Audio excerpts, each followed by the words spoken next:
And whenever you're good to go, Sandy, go. Or don't. I don't care.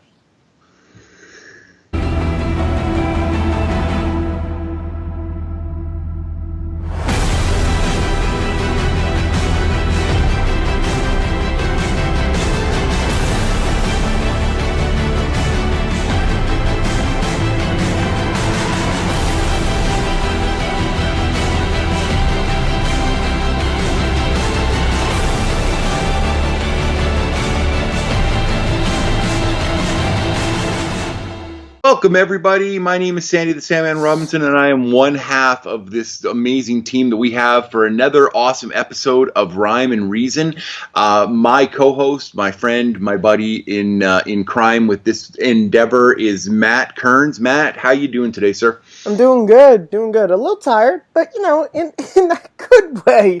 We were up late last night. We were up late last night for late night. It was a good episode, but yeah, we were up late. It sure was. We had a really good conversation last night. It would be remiss of me if I didn't mention that Brooklyn, host of Jukebox Trivia and Late Night at Take 3 on Thursday nights, did dethrone fellow Take 3 member Cody Newberry from his five-time championship run. We'll see how long Brooklyn can hold on to that belt because I'm coming back for it, but. That is not what we're here for today. We are absolutely 100% here to talk about another one of our topics that we're just going to spitball about, and that is our favorite animated movies of all time. Matt, I've been around for a long time. I've seen a lot of these animated movies throughout the years. You are a bit younger than I am. Yes. But the beautiful thing about our world now, and especially with the internet, is that a lot of these movies that were out, everybody's already seen. So I guess we can just sort of get right into it. What is one of your, not necessarily your favorite, but what animated movie do you always go back to when you're having let's say you're having a tough day and you just want to unwind with something that's going to put you in a good mood? What do you pull out of your catalog? Ooh, that's an interesting question. I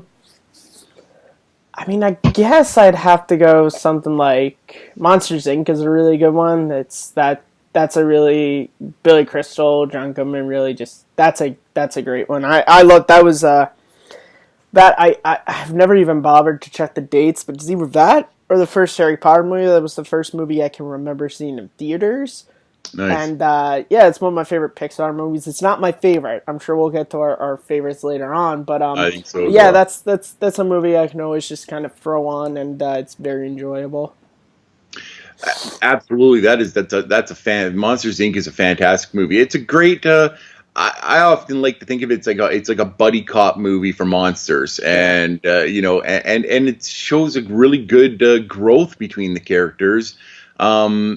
And that friendship bond that they have, so it's always good to watch that one. I totally understand where you're coming from. My go-to movie for my go-to animated movie when I'm down or I just want to get brought up is Aladdin. I always put on Aladdin because I love the growth of the character from when we first meet him to where he gets to at the end. It tells you never to judge a book by its cover. There's always a hero within, somebody that is willing to do the right thing and sacrifice everything to get there. And that always puts me in a good mood. Plus, I love the music in Aladdin. The music in Aladdin is so good. It's uplifting. It's fun to listen to. It always seems to put me in a good mood. Sorry, Okay. I do apologize to all of our viewers and listeners. Coming down with a little something. It's just the change of seasons here in New York. But I love Aladdin. It's one of my all-time favorite Disney movies. Jesus, that Robin Williams in that is just a godsend. He is fantastic, and the music is so good. And you make a great point that it's a really great hero Disney movie, which, at the time, that movie came out in 92? We didn't really have those. They kind of moved away, I think again, I could be wrong, I feel like Black Cauldron or Great Mouse Detective was kind of the last real like hero Disney movie, and that's not to say that like Ariel and Belle weren't heroic, but like a true to form like hero journey sort of Disney movie we hadn't had in a while, and it's definitely one of the best in that category. I mean that end fight with Jafar as a snake is just, I mean, the animation of that movie is amazing, and there was that period right when Disney was they were just starting to like experiment with 3D. So you had stuff like the Cave of Wonders was 3D. There's that bit where when the tower gets launched into like sort of the sand dunes and it starts rolling down, it's 3D, and it's pretty. It doesn't. I mean, nowadays you can sort of pick it out, but it's still, I still think it matches pretty well. But yeah, that's a great choice. Nice. So, just a side topic here for a second. We're going to get back to animation. Don't you worry, folks. But what are your thoughts on the live action Aladdin movie that's currently in the works? I mean, here's the thing. My dream is that it's not a scene for scene recreation. I think that's been my biggest issue with a lot of the live action remakes, is they've kind of just been. Beauty and the Beast was a fine movie, but it was just scene for scene. They added a couple stuff here and there. Cinderella, pretty much scene for scene, add some stuff here and there. If they move away from that, and they take the basis of the story and take it in a new direction, we'll see. I have to see a trailer before I decide if I'm spending my money on it. I mean, we could the whole remakes in general is a bigger topic we could get into, but sure. For Aladdin itself, the cast is fine. I don't really know the guy who's playing Aladdin, but of course, you know, Jasmine is being played by the actress who was she was in the Power Rangers movie, so that's one thing I know her from. Yeah. And I mean, Will Smith as the genie is going to be interesting. That's the thing, is I'm not sure, are they going to make him rap? I'm not sure the direction they're going to take the genie. Just knowing Will Smith, it's not going to be the same genie as Robin Williams, of course, because I love Will Smith, but he can't rattle off and to be honest, I don't want that. Like, that's the thing. I don't want that. I want a different genie. I don't, because that's the biggest issue with the live action remakes is like, for as fine as they are, I'll just, like Beauty and the Beast. Yeah, there's stuff I liked. I thought Emma Watson was pretty good as Belle.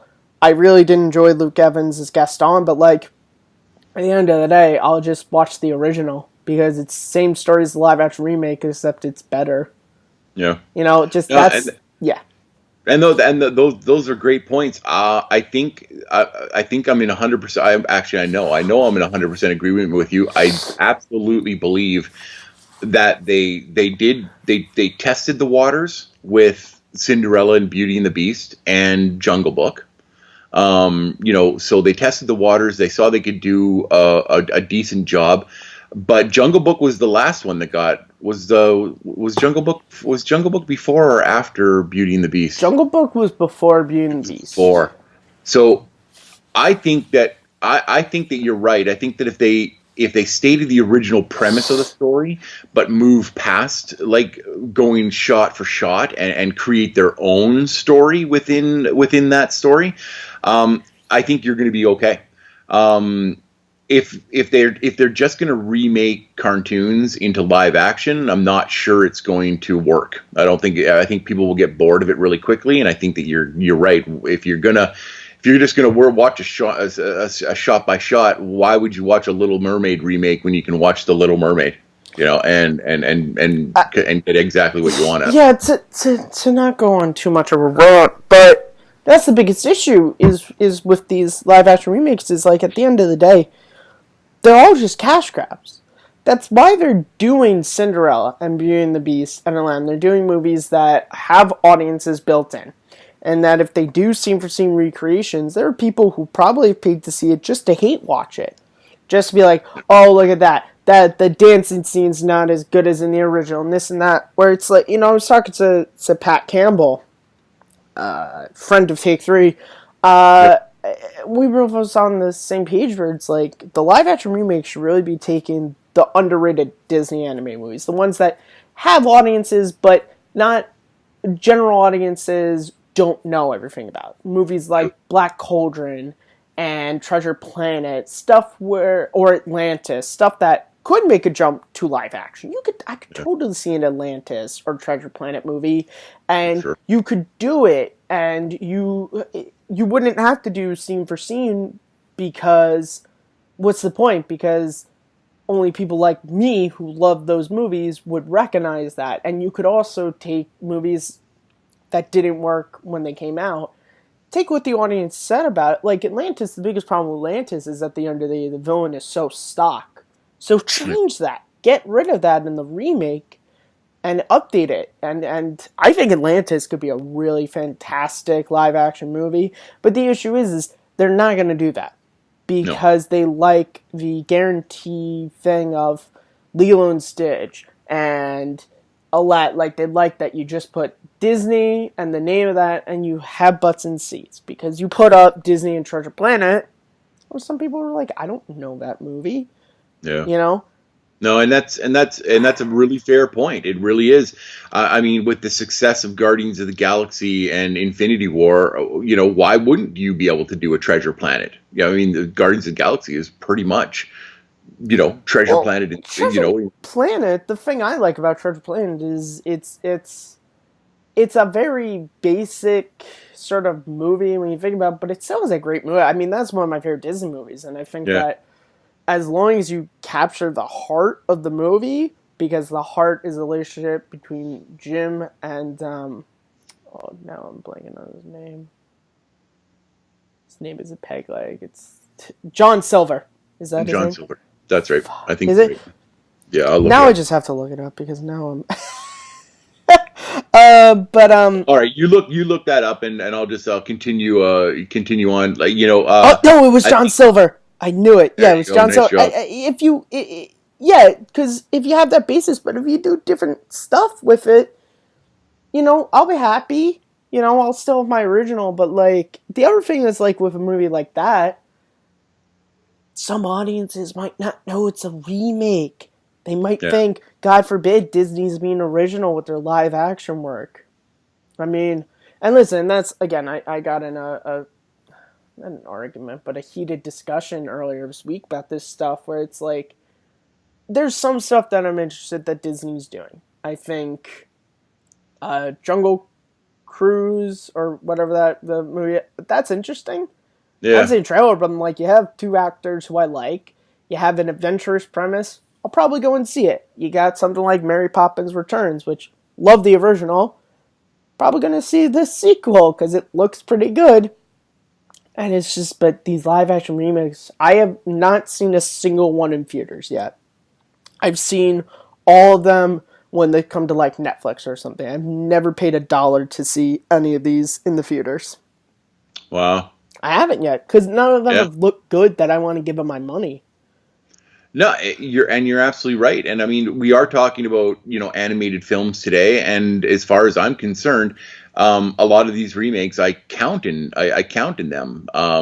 There's lots of animation in all of these movies that we're talking about, and will be continuing forward. As far as I'm concerned, The Jungle Book is an animated movie because it's completely animated, except for the little boy who plays Mowgli. But let's get back to our original topic of our favorite animated movies. We've already discussed one.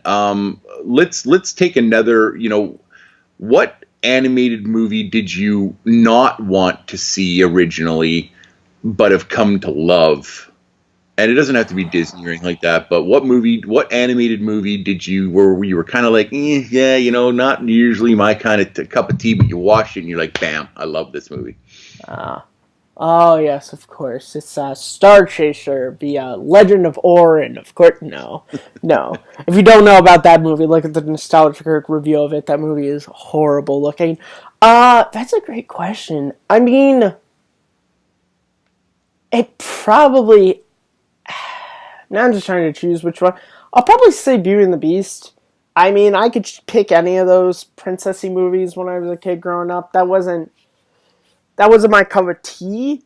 The only one that I kind of liked when I was growing up was I only liked the last like half of Sleeping Beauty because it was kind of adventurous when the prince was fighting the dragon. But besides that, I was kind of like always like, I grew up with two older sisters, and I was like, it's just girly shit. I don't care about this. And then I sort of came back around and I watched Beauty and the Beast a couple years ago, and I was like, oh wow, this is a really, really good movie. Like, it's just not even animated. It's a great musical, and it probably, Gaston is probably my favorite Disney villain. Probably just because, like, the thing I like is if you put him in most other Disney movies, he's the hero.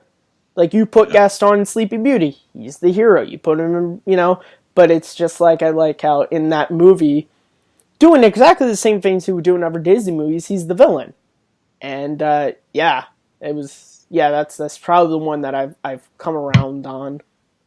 And you mentioned like we talked about Aladdin earlier, and how it was a hero's journey. And Aladdin was one of the first like movies and of the new Disney animated movies that came out that didn't have like this like buff super prince guy as the hero, and we had like a regular normal guy as your hero. Well, was Aladdin regular? Because here's the thing, he was a street rat, but he was pretty ripped for a street rat. For eating like a half of bread, he was pretty chiseled there. Not a lot of bony structure there for a guy. Let's just be honest here. That's the topic of the show now, is how poor was Aladdin actually. That's right. For only eating a half a loaf of bread every week, he had some muscle structure on him. So Aladdin still has one of the most badass Disney moments, which is when he saves the kid from the prince with the whip, and then he gets knocked inside, and it's just like, hey, Abu, never seen a horse with two rear ends. I just wish that they would have been a little bit more adult Disney and just let him say ass. They're seeing a horse with two asses. But it's Disney, so that they gotta keep that G rating. So my favorite movie not my favorite movie, but the movie that I didn't really ever want to watch, that I ended up watching very later in life, that I don't know, for whatever reason I just avoided it. I don't know whether or not it was just a block in me somewhere where I was just like, doesn't interest me all that much. Was Dumbo. I didn't watch Dumbo for the longest time. I just wasn't interested in it. Some flying, big-eared freaking, elephant, in the circus didn't really interest me all that much. And then I sat down and watched it on TV one day, and by the end of it, I was bawling my eyes out, crying. It was so moving, emotional for me, that I just loved it afterwards. I just loved it. That's a good. See, my Dumbo story is. I went to the doctor's office, of course, as most kids do, and there was a time when they were playing movies on the TV, and one of the movies they were playing was Dumbo, and I,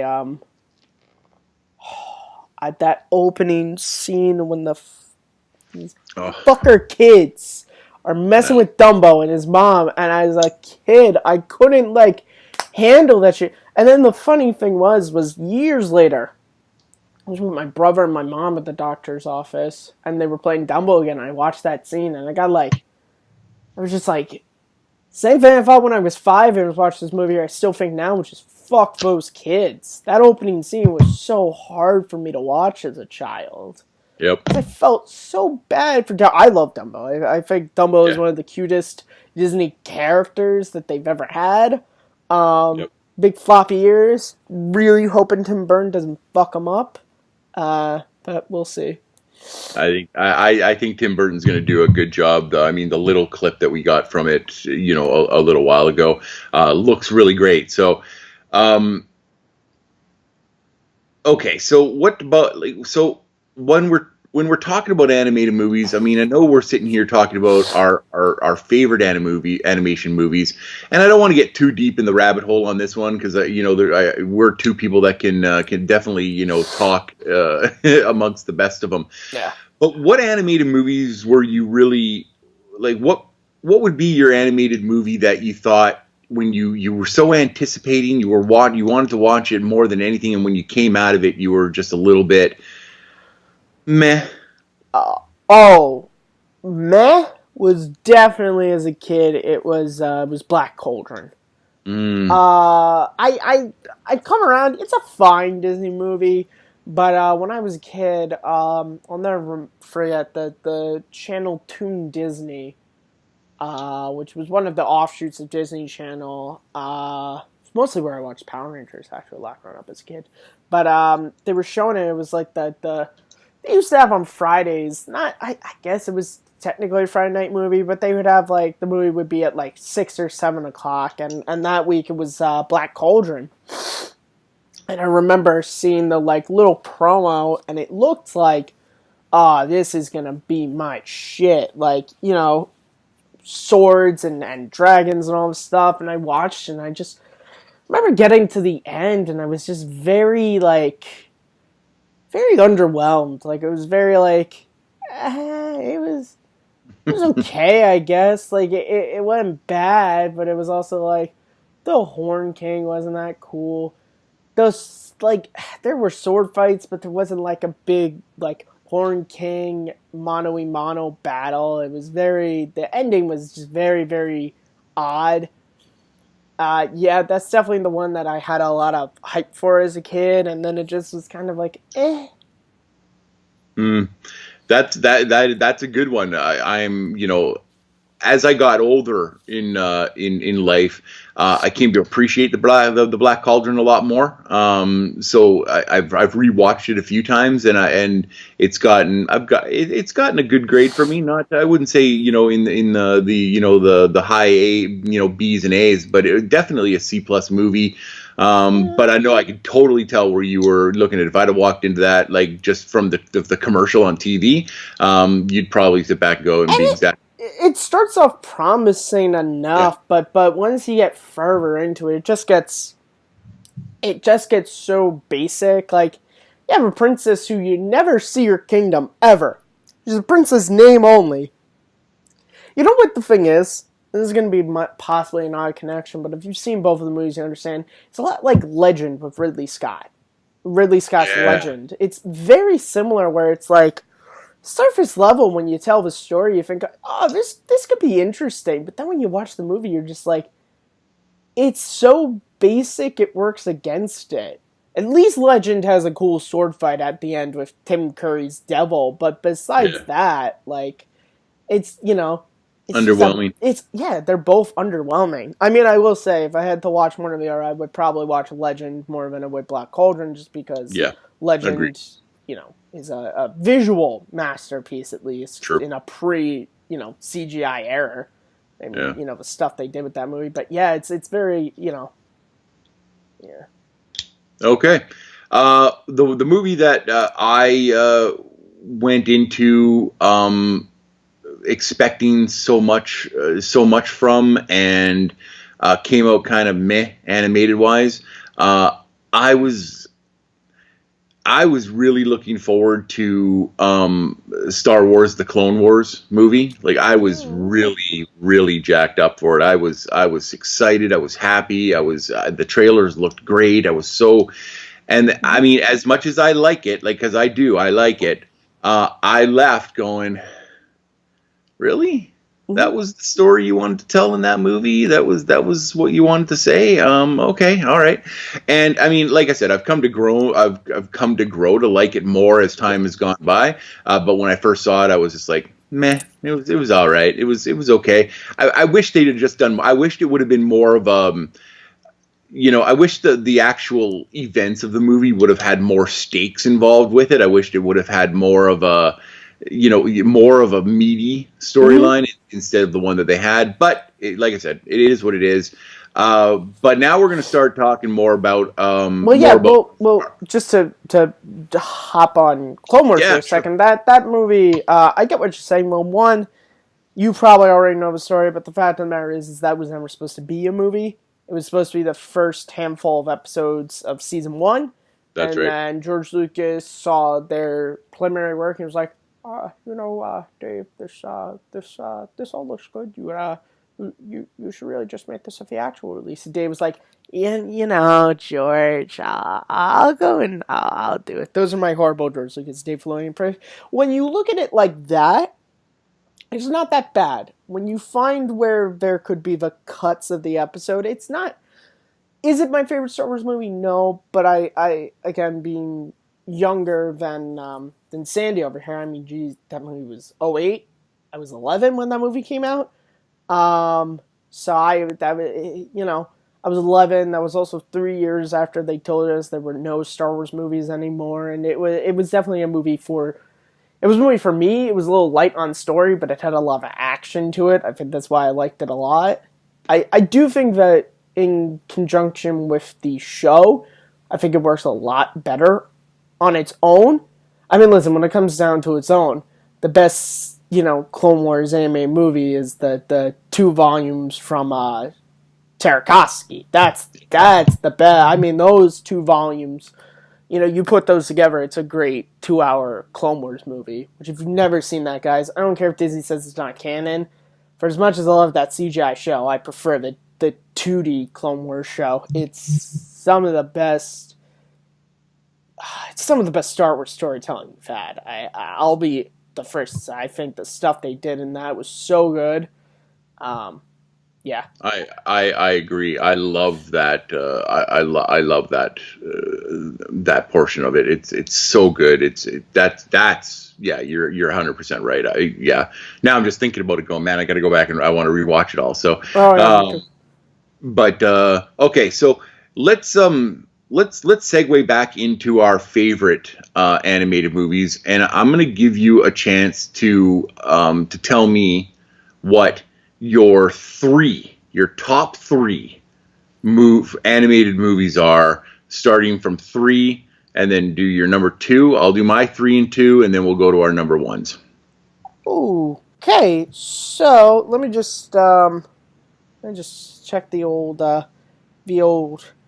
top 50 list here to make sure that I have my I probably should know it off the top of my head, but you know what, brains don't really work that well, people.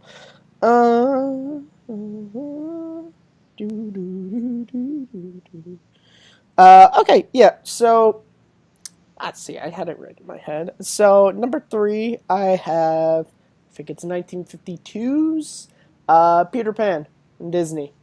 Nice. It is my all-time favorite 2D animated Disney movie. I think it has everything that I like about Disney in it. It has a great story, has great music, it has a great hero, great villain, a really, really sweet romance. I think the romance between Peter and Wendy is one of my favorites because I like how they choose to handle it, which is they're both kids. So they try to be a little bit more adult than they are, but they're not really adults. I like that they really only kiss once in the movie. And that's kind of all you need. Like, I like how Wendy's kind of more about it than Peter, and it takes Peter a little bit into the movie to sort of be like, oh, yeah, no, like, they really, if you watch the movie, Wendy tries to kiss Peter a couple of times, but they really only, it's when he saves her, when she's being walked off the plank, they have that little kiss, and that's it. That's it. They never kiss again in the movie, and I like that because they're kids. And, I mean, Captain Hook is one of the top 5. Villains. That end fight, sword fight, I've loved ever since I was a kid. And of course, I mean, one of the scariest Disney moments, I'll still say, is when Captain Hook is climbing up the rope ladder, and it's really kind of dark, and he's calling Peter a coward, and you're just like, oh my god, and then Peter's like, I'll fight you, one hand behind my back. It's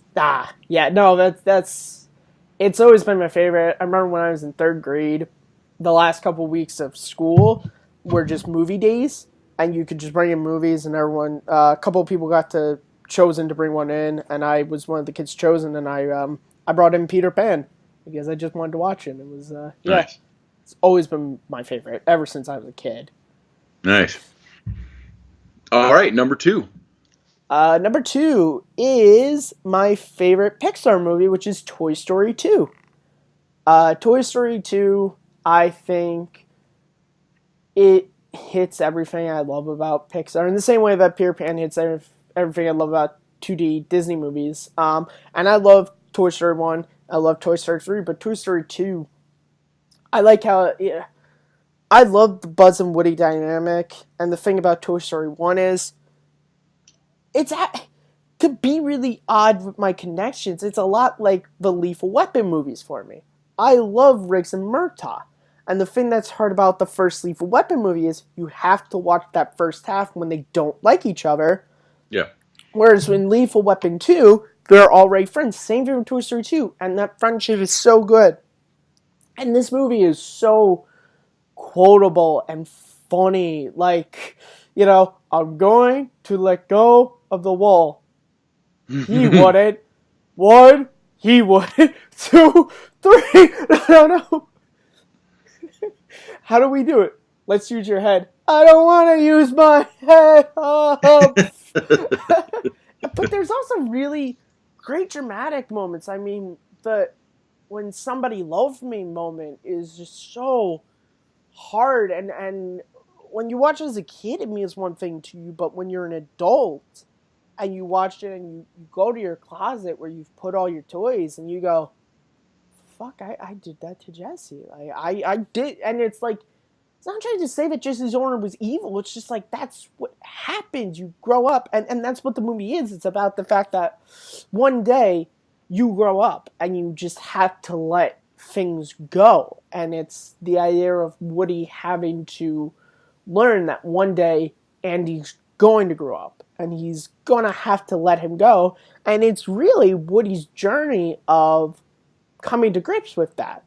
And I mean, it's one of the greatest dramatic moments in a Disney movie, and you would never think that it would be coming from two toys, is when Buzz and Woody are having the fight, when Buzz has come to save Woody, and Woody's decided he wants to go to Japan. He's going to be put in the glass and all, and just the short speech that Buzz gives to Woody as he's leaving, just about like, what? And watch kids behind glass for the rest of your life?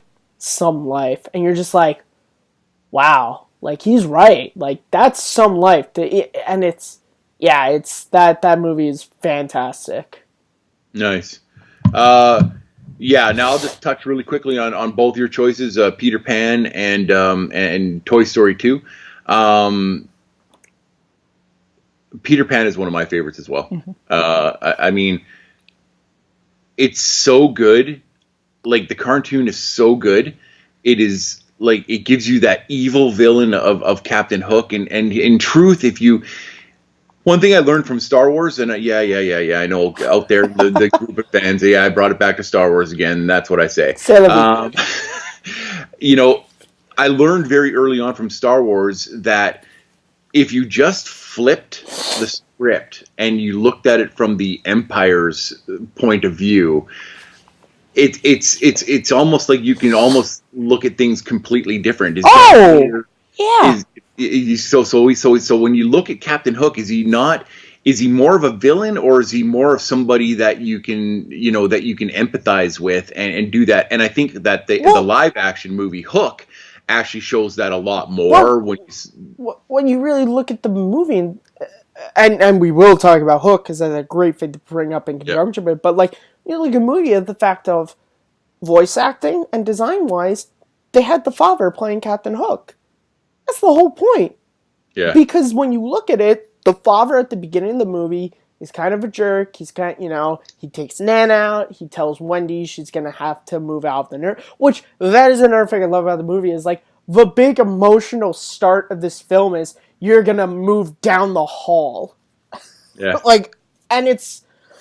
And I've told some people, there's some people who don't notice, but I'm like, when you look at Captain Hook's just a thinner version of the dad. And through the whole journey, when you come back, Wendy and her dad are on good terms now. And the dad's kind of cooled off, and and also you have that great moment of the dad at one point was brought to Neverland with Peter, because, that end, when they're there, he says that, I feel like I've seen that before. And you just have the cloud silhouette of the pirate ship, and then you can fly. But Hook is a great thing to bring up. Hook is an amazing movie, and it's a Yeah. great sequel to the Disney Peter Pan. It's a great I sequel to that movie. I think that I think as much as I love Hook because I do I mean I don't think it's a great movie, but I think it's a pretty good movie. I think that it did. I think that it showed us what happens. You know, we all got like Stay a Kid Forever from the animated Mm-hmm. movie, and then what happens next? You know, what happens when you're not a kid anymore? What happens when the inevitable happens and you grow up and get older? It's a different ball game. It's a completely different ball game. But those archetypes are still there, no matter how old you get. You're always going to be Captain Hook, or you're always going to be Peter Pan. You just forgot. Yeah, So yeah, no, Hook is definitely a movie that we could talk for a couple of hours on as well. definitely. And you mentioned Toy Story 2. Mm-hmm. The Toy Story trilogy for me it's one of those ones that I don't watch as often as I should because they're really really good, but they are so emotionally draining. Every one of them is like by the end of it, it's almost like you've been punched by a heavyweight 20 times. Your guts are just like completely squished into pieces, and that's the feeling that you get. And I will equate that always with, if a movie can do that and emotionally move you that much, it's a good movie. Yeah. It's a good movie, and it deserves to be a good movie. Great choices for animated so far. So my number 3 for my favorite movies is The Little Mermaid. I picked The Little Mermaid because I had gotten older, so I had Mm-hmm. I'd sort of come out of, like, Little Mermaid got released in I believe in 89. '89. So like I was older, so I'd kind of gotten out of cartoons and animated movies. At that time in the late '80s, it was still called cartoons. They were animated came around later, but for me, it brought me back to animation. It got me back into watching these great stories that Disney was able to put out and be and be so good. Like, they were so good, from the music to the animation to the story to the actors themselves, and doing it, and who doesn't wish to be something they're not every once in a while? Like, we all get tired of being a kid, or we all get tired of being an adult, or we all get tired of working at our jobs, or we all get tired of doing this. And Ariel makes the ultimate sacrifice to take the chance to do what she wants to do, to be on land, and it doesn't work out for her. It doesn't work out for anybody when she does that. So there's a lesson to be learned in that too. And I think the lesson is really good. Mm-hmm. What are your thoughts on The Little Mermaid? Well, my thoughts on Little Mermaid are: one, it is a fantastic Disney movie. It's one I haven't watched in a while that I probably should. Two, fantastic YouTube movie critic Lindsay Ellis kind of ruined a Little Mermaid for me a couple years ago, because her review, she has the sum up of the movie entirely is just she does this great voice for Ariel where it's just like, I signed a contract for a pair of legs and a vagina for a guy I never met, and you're like, yeah, that's the plot of the movie there, kids. Pretty much. Which is, okay. Yeah, it's definitely, when you look at history of man-made movies, Little Mermaid definitely has to be brought up. I mean, that was a movie that brought Disney back from their dark time. Because they weren't really doing so hot after Walt passed. Because after Walt passed, you had Black Cauldron, you had Great Mouse Detective, you had Oliver and Company. Like, you had movies that some underperformed, some did just fine, but they weren't temple movies like Disney used to be, and that one kind of brought it all back. And it is visually, it is a stunning movie, for sure. It's definitely fantastic. Nice. Yeah, absolutely. You're 100% right on that. Okay, so that's my number three. My number two is going to be a bit of a surprise to people, I think. But my number two is Disney's Hercules. Boy, I love that movie. Yep. I'm people that don't know me. I'm a massive mythology geek. I love all things mythological. I wanted when I was when I wanted to have children, I wanted to have my first boy. I wanted to name Achilles. Are you kidding me? That's how deep into the mythological well I go. Disney's Hercules is awesome. It takes a kid, who is gangly and has power but doesn't know how to control it. He thrashes villages. He's a clumsy oaf. He's not the Hercules that we know and love, from lore. He's this little kid that just doesn't have it. He's been misplaced. And then you see his journey. His journey is a lot like Star Wars. It's that journey of sons and fathers, right? Hercules wants to impress his dad, who is Zeus, the king of the gods, and he wants to earn his place on Mount Olympus to sit with the rest of the gods.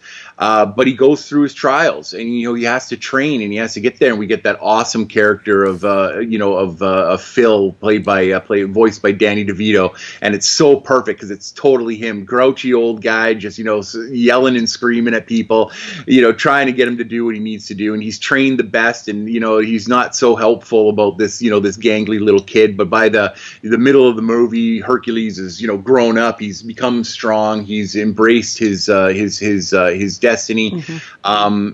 And then you get the awesome villain of Hades, Yes. right, played by James Woods.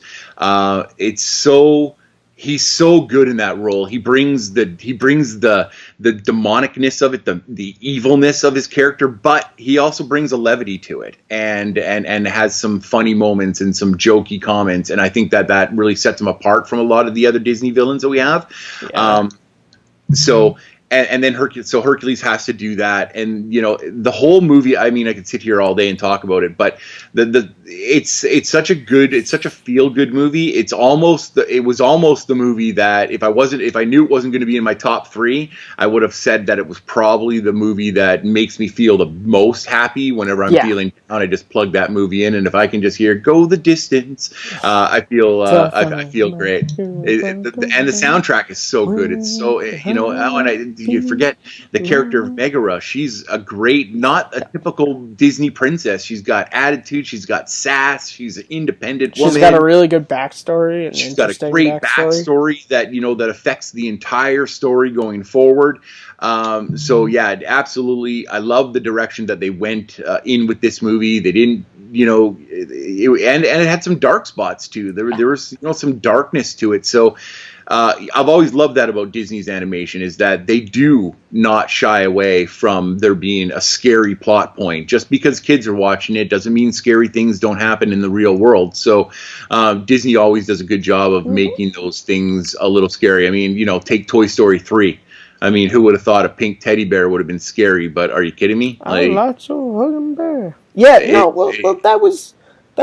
all comes from Walt Disney. Walt Disney never set out to make children movies. He set out to make family movies. He set out to make movies that he knew kids would watch. But that didn't mean he was making movies that were all bright. I mean, this is the dude who made Bambi. Like, he made Bambi, which if you've never seen Bambi is a screwed up, messed up movie for a kid. Like, there are moments that adult you the fuck up in that movie. I should know, because I was a kid who bawled. Like, I'm sorry, he made Pinocchio, he made Bambi, he made Snow White. Like, there's some fucked up stuff in these movies, but he did it because he knew kids should... I mean, that's why I'm kind of glad that Snow White was his first movie, because it really is the basis of what Walt Disney wanted to make when it came to movies. Is they're movies that have heart, and then they have really scary moments. They have really sad moments, but at the end of the day, it does end happy. And there is a a silver lining to everything, but for the ending to be happy, you have to go through all the dark and sad parts. Yeah. Yeah, Hercules is definitely a great choice. I Yeah. love that movie. It's usually Star. I say it's Superman. It's the person from a pie sent to live amongst the humans, but is superior to the humans in many ways, who has to control his powers to become the hero. Yeah. Hades is fantastic. James Woods kills it. I mean, more behind the scenes things. John Lithgow actually was the original voice of Hades. He recorded pretty much the entire movie, Oh, and it wow. wasn't working. They brought in James Woods to re-record it, which I love.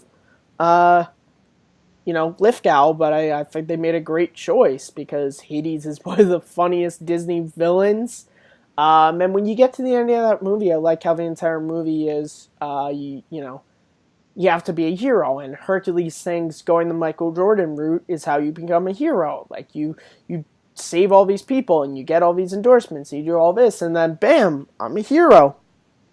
And I think I Yeah. think that's a great point to bring up, Matt, because at the time there was such a backlash on famous people and the people that kids looked up to, and people were saying, well, sports figures aren't people you should look up to because they do this and they do this, or rappers, or they're not people that you want to look up to. So in that story of Hercules, it's like Hercules has this idea in his head of what it's going to take to be a hero, and Zeus is like not giving him the answers. He's like, you're just about there. You're doing some really heroic things, Well, but you're not hero. You're not a hero that's the yet. best scene is when he Yeah, comes in and Hercules like, but I'm an I've done all action this. figure. He's just like, but you're not Yeah, a true hero. And I like but you're how not. that end bit is the thing that makes him a god again, and a true hero is Sacrifice. sacrifice. Is that's what makes a hero. And That I think, yeah, I'm willing to lay my life down on the line for somebody for somebody else. else. And I That's think the true measure of a that's a hero. true, yeah. And I mean, also, I Could Go the Distance, one of the best Uh, Disney songs so good. ever. The Michael Bolton version is okay, but I like the one that's in the film a little bit more. I mean, Yep, that's one of my favorites. And Meg's song, I think, is also really it's great. really good. And their relationship, I think, is also really really well done. So Well, yeah, great choice. and it flipped the script again. It was Hercules chasing after Meg and not Meg chasing after the hero, right? Hmm. So it was. I think that it's a very forward thinking Disney animated film. So that's my number two pick. Let's get into our number ones. I have a feeling they might be very close to one another, or they might not be what at all. But we're gonna go with your number one choice. What's your number one My number one animated? is pretty easy. It's in my top four favorite films of all time. We recently did a watch along to it. It's The Iron Giant. It Hey, is my favorite. It is the first movie I was ever obsessed with. Uh, my family had to buy another VHS because for all the little kiddies watching that don't know about VHS, VHS is analog tape, and if you rewind it a lot, the analog tape just the stretches. way the technology is it just kind of starts to not burn in a way if it's going to set on fire, but it just sort of the film and it kind of just fades, and then there's just no movie to rewatch. And that was the only movie we ever had to buy again because I watched it so many times that there was no VHS to watch. But I was really glad because the second time we bought it was when they started selling the Iron Giant toy. Like there's a little toy that came with the VHS. But yeah, it is a very emotional movie for me. If you watch the watch along, you can literally go and see it. It's a movie I have a huge connection with, and it's a film that I enjoy revisiting all the time. And it's there's never been a question. Like again, I love Toy Story 2. I love Hercules. I love Peter Pan. I love Monsters Inc. But none of them have ever touched the Iron Giant. And I usually get looks because it's not Disney. It's Warner Brothers. And, everyone thinks Warner Brothers is okay. But I'm like, it's my favorite. Nope. That's a great pick. I've recently rediscovered the Iron Giant. I watched it when it was in theaters, and came out of it going, you know what, that was a pretty decent movie. I was really happy for it, with it. But then I sort of just lost track of it. I didn't really watch it again until just earlier this year, and I've rewatched it probably about 3 times since then, because it was featured. The Iron Giant was featured prominently in Ready Player One with Steven Spielberg. So when I saw that, I was like, "Oh, that's right, man, the Iron Giant!" And I forgot how important the Iron Giant was as an animated movie itself. It was during the Cold War, and everything was coming from Russia, and it was the Americas were so obsessed with that specific time period, and to have this metal giant as your buddy that you have to like help teach and learn how to.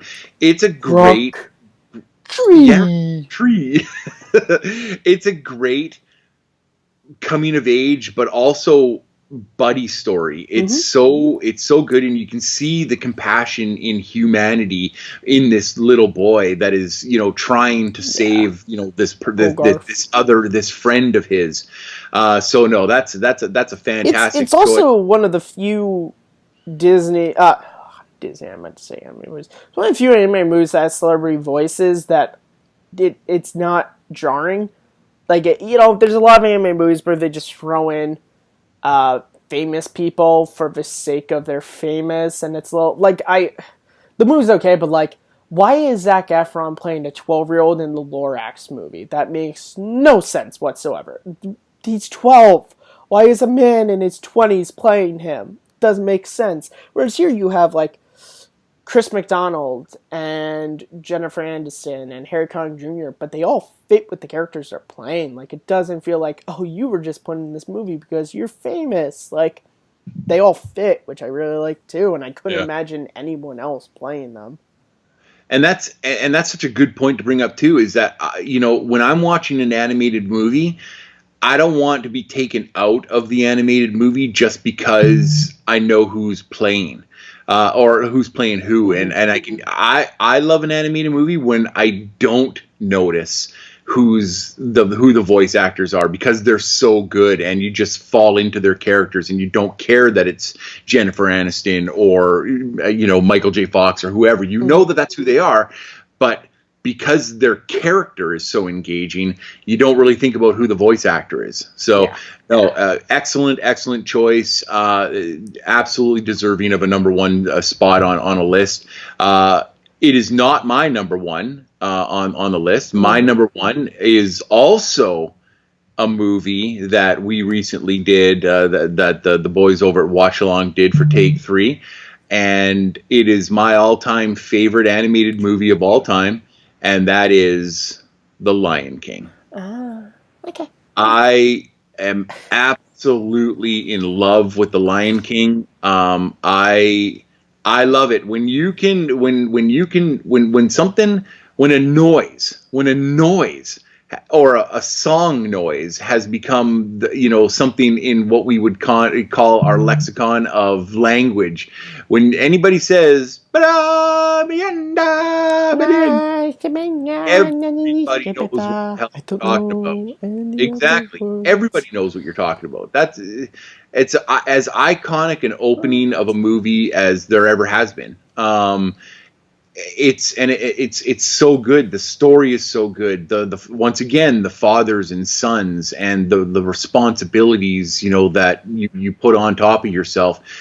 It's such a good movie about friendship. It's such a good movie about responsibility. It's such a good movie of that. It doesn't matter how far you run away from your problems. Your problems will always be with you because they're yours, and you can't run away. You have to sit and deal with them. And when he does that, when he becomes the king, when he becomes the man, when he becomes the person that everybody looks up to rebuild the thing, you get that. You can't do everything alone. You need your friends. You need your family. You need what you're doing. Running away never solves anything. Face your problems. And that message. And I mean, then you take all the rest of the stuff that's awesome. But the music of this movie is Yes. so good. Like the fun, childish stuff when Simba's a little cub, playing around with Nala, and all the other stuff, everything, that all those songs, all the love songs, the Elton John stuff that's in there. They're so good. The funny stuff, the hyenas, the Cheech Marin, Whoopi Goldberg. Say it again. Exactly. Mufasa. Exactly. They bring that levity, but they also, once again, bring that fear. Scar is, Jeremy Irons, great actor, very good in that role, that long, drawling type of Simba, with almost a little car salesman in his voice. Exactly. The elephant graveyard, how scary was that for little kids that, were doing it. So once again, Disney doesn't shy away from saying, listen, we're not filming for children, we're filming for families, and you should be responsible and say, yeah, maybe bringing your 1-year-old to a scary Disney movie might not actually be a good plan. So whatever. But it is my number one. I don't know if it'll. I am, to segue.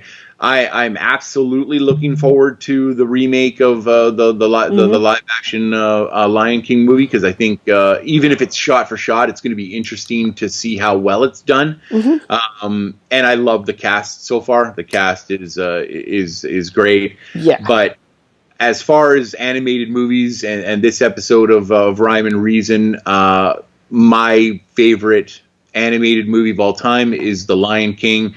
Matthew, your favorite movie, Iron Giant. Iron Giant. I do want to touch on Lion King because Yeah. It's good. I've never understood. And listen, I am not a person to sit here and tell people what the favorites aren't. It's all opinion, but I've never It's a great movie, but I've never understood why it's the be-all, end-all of Disney. Again, as a kid who...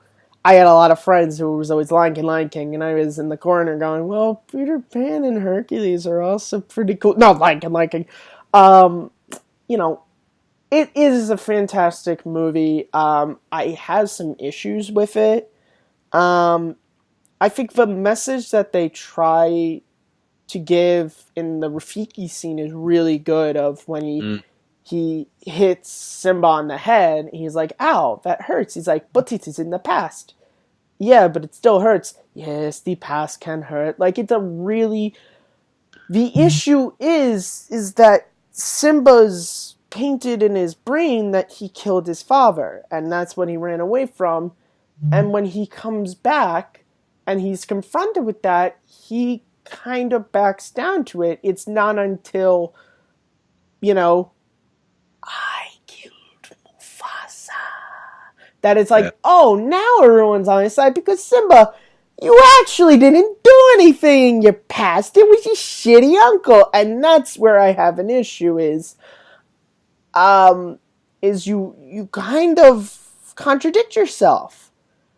Because I think they went the wrong way I think what they should have done is, because if you watch the movie, no one's on his side when he comes back, and then, because they all think he killed Mufasa, when Scar says it, they're only on his side when it's, oh no, Scar killed Mufasa. I bet you if Cody watches this episode, I'm gonna get a message, and Cody's gonna rip me a new asshole. It's true. It's all laden in there, like it's clear as day. It's a fantastic movie. The Elton John songs are amazing. It's one of the first Disney movies that they didn't do it as far as in Tarzan, but where the characters aren't singing, some outside force is singing. They're still amazing, but Jeremy Irons is so well cast. I mean, fuck, that scene just, just the moment, just, Scar, help me, brother. Long live the king. Whoa! And you're like, motherfucker! Yeah. Motherfucker, Scar. Only Jeremy Irons can do that. Only Jeremy Irons has a voice that is so evil. It's a fantastic movie. I just have some issues with it. Yeah, no, absolutely, and that's the beautiful thing about favorites lists is that everybody's list is going to be different. Were there any honorable mentions that you had? Just lay off a couple that you might have not been able to get to. I mean, there's a lot of great anime movies out there. I think the Simpsons movie is really, really funny. I watched that one a lot. You already talked about Hercules. The Incredibles, of course, is a great, great movie. Finding Nemo. I'm trying to think of other Disney stuff that we didn't really mention. Yeah, no, that's if I sat down and really thought about it, there were a lot of really great animated movies out there for sure. There's so many that I can't really pick out what we haven't talked about that we should talk about because there's so many. No, that's Frozen's overrated. I'll say that.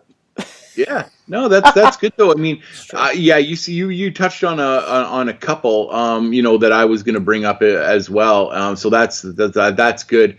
I will mention that because some of them are, there's a couple that are half live action, half animated that I really like that I put out there. Mm-hmm. I think Who Framed Roger Rabbit is essentially an animated movie.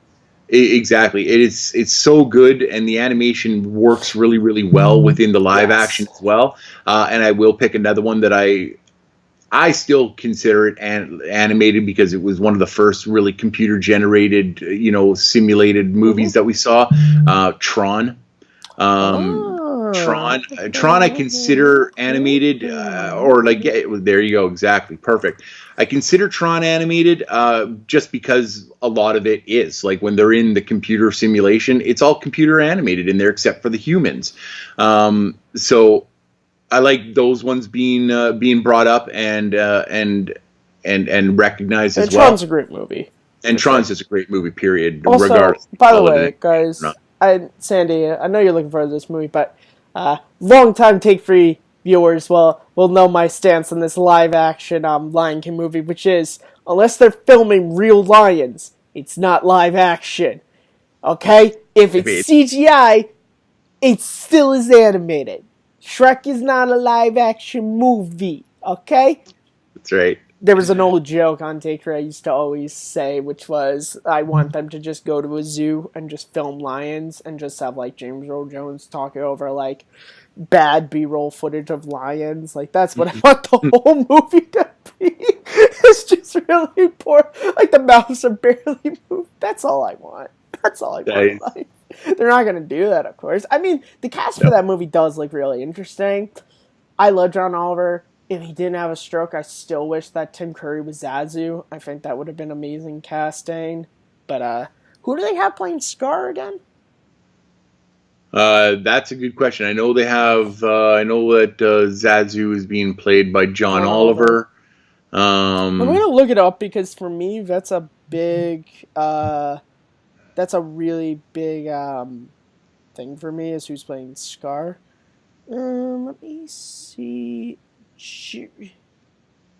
Oh God. God damn. The dude from 12 Years a Slave. Chiwetel Ejiofor? Chiwetel Ejiofor. Yep. Nice. He was in. He was in Doctor Strange. He's in The Martian. Yeah. Yeah, that's a good cast for that. He's got a good voice. So he's got a good voice. So that's it. I don't have much more to talk about animation. I think our lists were pretty good. I think we had a really good discussion about that. Unless there was anything else you wanted to bring up. That was a great discussion. Great led discussion, Sandy. Perfect. Well, thank you, my brother and my partner. My name is Sandy Robinson. This has been Matt Kearns for Rhyme and Reason. This episode will drop on Saturday at some point. And we hope that you guys watch and make sure that you watch the past episodes. We had our first ever episode, which we talked about our favorite movies. The second episode of Rhyme and Reason about our favorite sports movies is going to drop it's already going to be dropped by the time this gets dropped by the time you're watching this. That's right. So make sure you go and watch that. Click a like and leave a comment. Tell us if there's anything that you guys would like us to talk about. We always look at the comments. So for me and Matt, thank you so much, and Have fun, watch movies.